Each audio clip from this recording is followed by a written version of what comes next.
कराती है। अब कंप्यूटर ऑपरेटर्स हैं, उनको बाथरूम साफ करने के लिए लगा दिया, तो वो बेचारा वही कर सकता है जो अपने आप में एक हौसला रखता हो कि मैं खुद का काम ढूंढ सकता हूं, ठीक है, किसी एजेंट पे विश्वास नहीं करूंगा, ठीक है। खाने का खर्चा जो दुबई का और सिम का खाने का ये बता रहा हूँ, वो भी अपने हिसाब से आप कैलकुलेट कर लीजिएगा।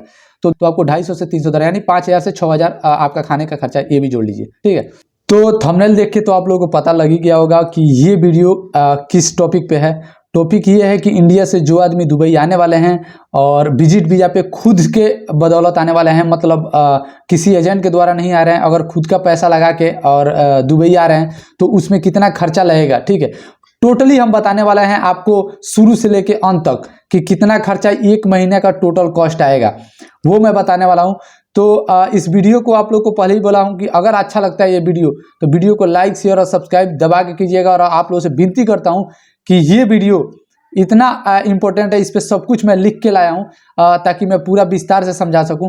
इतना मतलब इम्पोर्टेंट है, इस वीडियो को जरूर जो नए बंदे होंगे या कोई भी होगा जो आने के लिए सोच रहा होगा या आया होगा उसके पास भी शेयर कीजिएगा, ठीक है। और किसी प्रकार का इसमें कोई भी गलत मैं इंफॉर्मेशन नहीं दूंगा कि हो सकता है कि कमती लगे ज़्यादा लगे। आपको मिनिमम प्राइस बताऊंगा कि कितना आपको खर्चा कम से कम लेके आना चाहिए दुबई। तो चलिए वीडियो स्टार्ट करते हैं। तो जैसे कि आप जानते हैं कि इंडिया से दुबई जाने के लिए विजिट वीज़ा का लगता है, विजिट वीज़ा लगता है। तो उसमें विजिट वीज़ा में भी कई प्रकार के वीज़ा होता है, जैसे 1 महीने का वीज़ा होता है, 2 महीने का वीज़ा होता है और 3 महीने का वीज़ा होता है। तो इस प्रकार से अलग अलग दिन के 1-2 दिन का भी वीज़ा होता है। तो आप लोग को 1 महीने का लेना है या 2 महीने का या 3 महीने का, मैं बताऊंगा। अगर आप जॉब खोजने के लिए आ रहे हैं तो आप कम से कम 3 महीने का विजिट वीज़ा लेके आइए। देखिए 1 महीना का लेते हैं ना तो कमती मतलब प्राइस ज़्यादा लगता है, ठीक है, और कमती दिन का होता है, 30 दिन का ही होगा। और 2 महीना का लेंगे तो भी उस पर प्राइस थोड़ा हाई होगा। जितना आप 3 महीना का लेंगे ना, तो यहाँ का हो गया इंडिया का 15,000 से लेके 14,000 से लेके 15,000 तक आपका मतलब मिनिमम आ जाएगा, ठीक है। और जो जहाज का खर्चा है, जो टिकट फेयर है, आप ये सब नोट करते जाइएगा कि विजिट वीजा 3 महीने का अगर लेते हैं तो 14 से 15,000 रुपये आपका खर्चा आएगा अगर ऑटो में अपने हाथ से करते हैं तो। अगर इसके ऊपर अगर कराते हैं किसी से भी किसी एजेंट के द्वारा, तो वो ये जो मैं आपको प्राइस बता रहा हूँ, ये बता रहा हूँ ओरिजिनल प्राइस है, इसमें कोई कटिंग पटिंग नहीं है। 14 से 15,000 रुपये आपको आप अपने हाथ से विजिट वीजा अप्लाई कर सकते हैं, ठीक है। अगर आप लोग कमेंट करेंगे कि अप्लाई कैसे करना है वो बताने के लिए, तो मैं वो भी बता दूंगा, ठीक है। लेकिन अभी जो बताने जा रहा हूँ कि कितना खर्चा लगता है उस पर ही हम लोग रहते हैं। तो जहाज का जो टिकट है, जो एयर फ्लाइट टिकट है, वो कितना है 12 से 15,000, ठीक है। 12 से 15 कभी घटता बढ़ता रहता है कि कभी 18,000 हो गया, कभी 20,000 हो गया। तो वो तो आपके ऊपर डिपेंड करता है कौन सा फ्लाइट के लेंगे, लेकिन 12 से 15,000 मिनिमम मान लीजिए आप, ठीक है।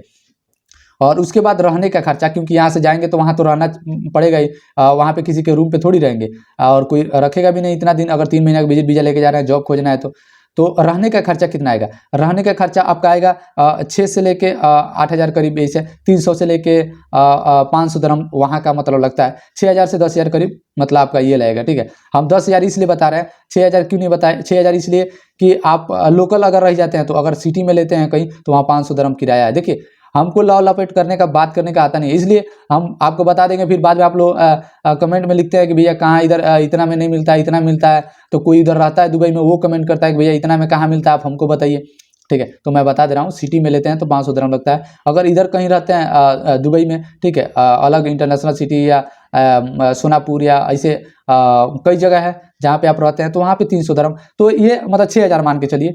और जो खाने का खर्चा है ये आपका आ जाएगा, क्यों रहेंगे तो खाना तो पड़ेगा ना।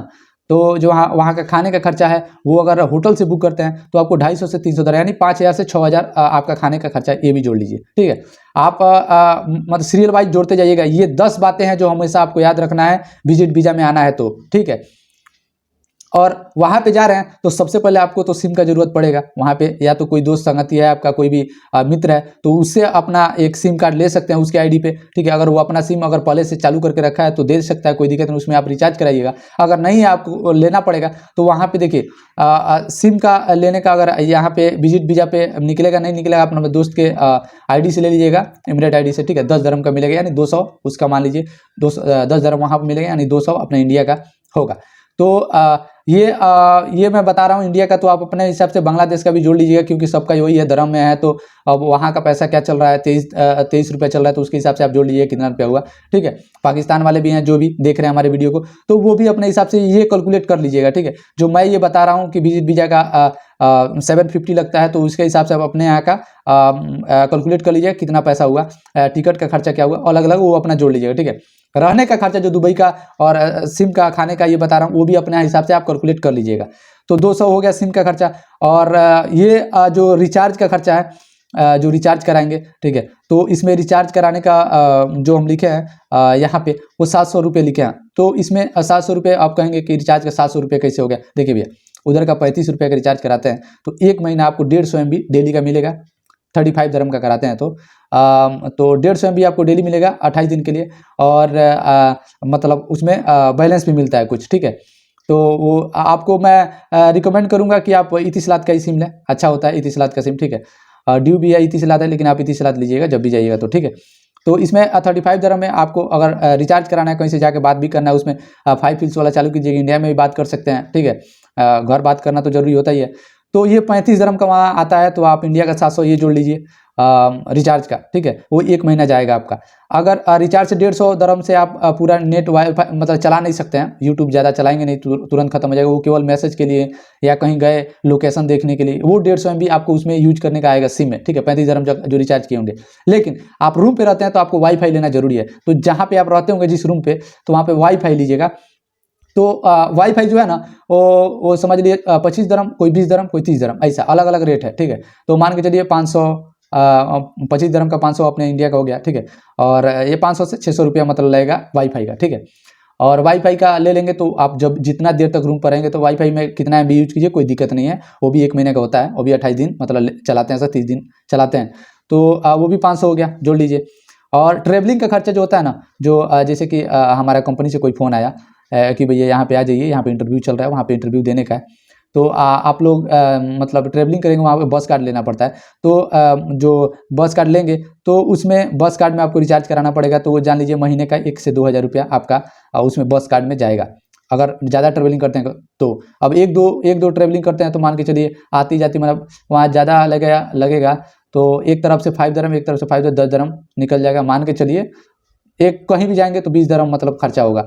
तो एक बार 2 बार जाते हैं तो आपका यही आप 1000 दरम ले लीजिए, हाँ 1000 मतलब 1000 रुपया ले लीजिए कि आपका खर्चा आएगा। ठीक है, ट्रैवलिंग का। और बस कार्ड जब वहाँ पे खरीदेंगे ना, बस कार्ड वहाँ का होता है, तो 25 दरम यानी 500 का मिलता है, 25 दरम का मिलेगा, उसमें 19 दरम आपको मतलब देगा कि आप यूज कर सकते हैं 19 दरम। ठीक है, 6 दरम वो काट लेता है कार्ड की वजह से। ठीक है, तो ये भी आप ध्यान रखिएगा, 25 दरम का वो कार्ड भी लेने का है जो ट्रेवलिंग करेंगे बस कार्ड। अगर आपका दोस्त का है तो वो अपने दोस्त से बोल के अपना वो बस कार्ड ले लीजिएगा, उसमें आप पैसा भरवा के जा सकते हैं। पैसा बचाने का है तो, अगर अपना खुद का लेना है तो आपको 25 दरम पे करना पड़ेगा, किसी भी शॉप पे जाएंगे तो आपको मिल जाएगा बस कार्ड का। ठीक है, सुपर मार्केट में मिलता रहता है। ठीक है, और आपको बता दूं कि इसमें रिचार्ज भी करना पड़ता है, बस कार्ड का रिचार्ज। तो ये आपके एज पर योर डिमांड, जैसे कि आप लोग मतलब एज पर योर नीड, जैसा आपको जरूरत होगी, जैसे आज हमको जाना है तो कितना दूर जाना है, अगर 20 दरम का खर्चा, मैं 20 दरम डलवा लिया, गया उतना दूर, आ गया तो सही है, नहीं आया तो बीच में फिर से मेट्रो स्टेशन पे मैं फिर 10 दरम और डलवा लिया, ऐसे करके आप उसमें रिचार्ज करा सकते हैं। लेकिन मैं पूरा ऐसे जोड़ा हूँ शुरू से लास्ट तक, अब मैं बता दूं आपको, इसलिए मैं बता रहा था आपको कि वीडियो शुरू से अंत तक देखिएगा तभी समझ में आएगा। देखिए, इतना आपका खर्चा होना ही है, चाहे कैसे भी कर लें आपको इतना खर्चा लगेगा ही। अब आप बोलेंगे भैया उससे तो बढ़िया एजेंट से चले जाएंगे, एजेंट से चले जाएंगे, मैं मानता हूँ, एजेंट से आएंगे वो आपको एक रूम में लाकर 16 आदमी को घुसा कर रखता है। अब उसमें आपको भी डाल देगा, उसमें ना सोने का पैर भी रखने का जगह नहीं है, उसी में खाना, उसी में पीना, उसी में रहना, एक महीना मतलब अपना आपका जीवन भी बदतर हो, जिसमें क्या आप करेंगे ये बताइए। खाने का भी एक टाइम खाए, एक टाइम नहीं मिला, वो एजेंट जैसा मतलब वहाँ का फैसिलिटी जो जैसा देता है वैसे तो करना पड़ेगा। और आप इतना पैसा लेके नहीं जा सकते, क्योंकि आप एजेंट को दे के जा रहे हैं, उस पर निर्भर हैं। इस पर क्या होता है, आप खुद पे डिपेंड होते हैं कि मुझको काम ढूंढना है, और ये आदमी वही कर सकता है जो अपने आप में एक हौसला रखता हो कि मैं खुद का काम ढूंढ सकता हूँ। ठीक है, किसी एजेंट पे विश्वास नहीं करूंगा। ठीक है, तब वो आता है, और ये टोटल जो खर्चा है 47,000 रुपया लगेगा आपका, 47 मैं बता रहा हूँ। लेकिन कमती लग सकता है और ज़्यादा भी लग सकता है। जैसे कभी कभी टिकट का रेट बढ़ जाता है, वीज़ा का प्राइस बढ़ जाता है, ठीक है। खाने पीने सिम कराने का खर्चा ये सेम है, ठीक है, वो बदलने वाला नहीं है। ये इसी में थोड़ा अंतर होगा, लेकिन आपका जो है ना 47,000 50,000 में आप 50,000 लेके जाते हैं तो 1 महीने का खर्चा आपका पूरा निकल जाता है। अब आप बताएंगे भैया 50,000 बहुत बता रहे हैं, ठीक है, 50,000 बहुत बता रहे हैं ना, तो 50,000 में आप निफिकिर होकर रहेंगे, कहीं भी घूम सकते हैं, आपके पास पासपोर्ट रहेगा, आप खुद का कोई भी काम कर सकते हैं, कहीं बाहर भी जाके घूम के अपना कोई काम ढूंढ सकते हैं, ठीक है। लेकिन आप उसके अगर एजेंट के थ्रू जाएंगे ना, तो वो एक रूम में बंद करके रखेगा। जब किसी कंपनी में वैकेंसी आएगा, वो लोग कई चमचे होते हैं, वो चमचा बुलाएगा तो बोलेगा इस कंपनी में जाना है, तो वो एक गाड़ी लेगा, उस बस में आप लोगों को सबको डालेगा और फिर ले जाके वो वहाँ पे इंटरव्यू दिवाएगा। इंटरव्यू में पास हुए तो सही, नहीं इंटरव्यू फिर से आप रिटर्न वहीं पे आएंगे। और हाँ, उसमें ये होता है ना, वो लोग ये कराता है तो उसमें क्या होता है, पैसा कमती मिलता है। अगर आप अपने चॉइस से जॉब ढूंढना चाहते हैं और प्रोफेशनली जॉब ढूंढना चाहते हैं, सैलरी भी अच्छा हो, तो उसमें आपको मैं ये बोलूँगा दुबई विजिट वीज़ा में जाके ही आप अपना काम खोजें, ठीक है। और आपको जैसा उचित लगता है, मैं ज़बरदस्ती नहीं बोलूँगा कि आप लोग ऐसे आके काम ढूंढें। अगर आपको लगता है कि मैं कोई काम ना करूँ और एजेंट को दे दूँ, वही सब काम करा देगा, तो भैया कह रहे हैं लिख लीजिएगा हमारे बात को कि एक दिन पछताना पड़ेगा आपको। जिस दिन लग जाएंगे ना, ठीक है। बहुत सारे हमारे दोस्त इधर दुबई में आके और हमारे पास आके भी दुबई से घर चले गए, रिटर्न इंडिया चले गए। इंडिया से मैं बात करता हूँ तो वो लोग कहते हैं कि मैं कभी कान पकड़ ले रहा हूँ, आज के बाद कभी दुबई नहीं जाऊँगा। तो मैं पूछा क्या हुआ भैया, तो बोलते हैं कि हम एजेंट के थ्रू गए थे, उसको 65,000 दिए थे, 70,000 दिए थे, वो उधर बुला के ले गया और मैं कंप्यूटर ऑपरेटर का काम किया था। मैं मतलब दूसरा उनका ट्रेड जो था पाइप फिटर का काम था, वो मेरे को बोलता है काम अभी नहीं है, तब तक आप दूसरा काम कर लो और बाद में मैं चेंज कर दूँगा। ऐसा होता नहीं है भैया, ऐसा कहीं नहीं होता है। आप लग गए, आपका वीज़ा लग गया, तो आपका कैसे दूसरा काम लगा देंगे तुरंत? आप बताइए, खुद सोचिए, आप लोग पढ़े लिखे हैं, तो ऐसा हो ही नहीं सकता, ठीक है। कभी भी जिस ट्रेड से आप लग गए उसी ट्रेड से काम करना पड़ेगा आपको, ठीक है। अब रहा बात कंपनी कैसा काम कराती है, अब कंप्यूटर ऑपरेटर्स हैं, उनको बाथरूम साफ करने के लिए लगा दिया, तो वो बेचारा हमारे पास मैसेज किए, बोले कि आपका तो बहुत अच्छा है कि लग गया। तो हम बोले हम तो अपने विजिट वीज़ा लेके आए थे और खुद का काम ढूंढे हैं। तो हम दूसरों के दर्द को, फीलिंग को समझ सकते हैं, ठीक है भैया। तो इसलिए हम आप लोग को रिकमेंड करते हैं कि ऐसा कीजिए, ठीक है। ऐसा करेंगे तो आप लोग के लिए अच्छा होगा। अगर यही विजिट वीज़ा जो 14-15 हज़ार में ले रहे हैं, अगर एजेंट ऐसे लेते हैं तो उसको 1,000-2,000 ज़्यादा देके विजिट वीज़ा निकलवा दीजिए। टिकट अपने हाथ से निकाल सकते हैं, वो नहीं है टिकट तो वो भी उससे दे दिए, सब ले दे के उसमें 4-5 हज़ार रुपये उसको एक्स्ट्रा दे दीजिए, वो निकाल के दे देगा। आप इधर आके निफिक्र रह के 3 महीना रहेंगे, बताइए इतने विजिट वीज़ा में आप 3 महीना रहेंगे और उसको 60-70-80 हज़ार दे के और आप आते हैं तो 1 महीना का विजिट वीज़ा निकालता है वो एजेंट। देखिए 1 महीना का विजिट वीज़ा निकालेगा, उसी में आपको काम ढूंढवाएगा, उसी में खिलाएगा, उसी में पिलाएगा, सब कुछ करेगा। जबकि आप उससे कमती में आप आके यहाँ पे 3 महीना रह सकते हैं, खा पी सकते हैं, जो भी है, ठीक है। तो आप 47,000 सुन के ये मत समझिएगा कि 47,000 हर महीने लगेगा, हर महीने 47,000 नहीं लगेगा, क्योंकि जो आप वीज़ा लिए हैं वो तो 3 महीना जाएगा, ठीक है। और टिकट फिर लेना नहीं है। ये तो फर्स्ट महीना जब आप आएंगे ना, तो टोटल खर्चा जो 1 महीने का होगा आपका टिकट वगैरह सब फेयर लेके, वो 47,000 है। अब नेक्स्ट में क्या होगा, केवल आपको रूम भाड़ा देना पड़ेगा और खाने का देना पड़ेगा। यानी रूम भाड़ा 300 मतलब 6,000 वो मान लीजिए, और ये मतलब 5-6 हज़ार खाने का मान लीजिए, मतलब 12,000 रुपये। फिर से आपको हर महीने 12,000 रुपये, मतलब 2 महीने और रहेंगे तो 12-12 यानी 24,000, 47,000 उधर का 1 महीने का, और ये 12-12 हज़ार मतलब हर महीने ऐसे करना पड़ेगा। जितना दिन रुकेंगे उतना दिन आपका 12,000 रुपये महीना लगेगा। ऐसा नहीं सोचिए कि हर महीने 47,000 रुपये मतलब आपका लगेगा, ऐसा नहीं है, ठीक है। तो यही स्पष्ट करना था, क्योंकि वीडियो में उसमें छूट गया था, तो ये मैं स्पष्ट करने के लिए फिर से नया क्लिप बना के आपको इसमें ऐड कर रहा हूँ। तो आपको ज़्यादा कुछ नहीं समझाऊंगा, आप लोग खुद समझदार हैं। और इस वीडियो को आप लोग लाइक कर दीजिएगा, शेयर कर दीजिएगा और अन्य दोस्तों तक जरूर शेयर कीजिएगा, ताकि ये इन्फॉर्मेशन बहुत सारे दोस्तों के पास पहुंचे। और ऐसे ही लाइव वीडियो बनाता रहूँगा, और अच्छा लगता है तो वीडियो को लाइक कीजिए भैया। और मिलते हैं अन्य वीडियो में, तब तक के लिए जय हिंद, जय भारत। मिलते हैं अन्य वीडियो में।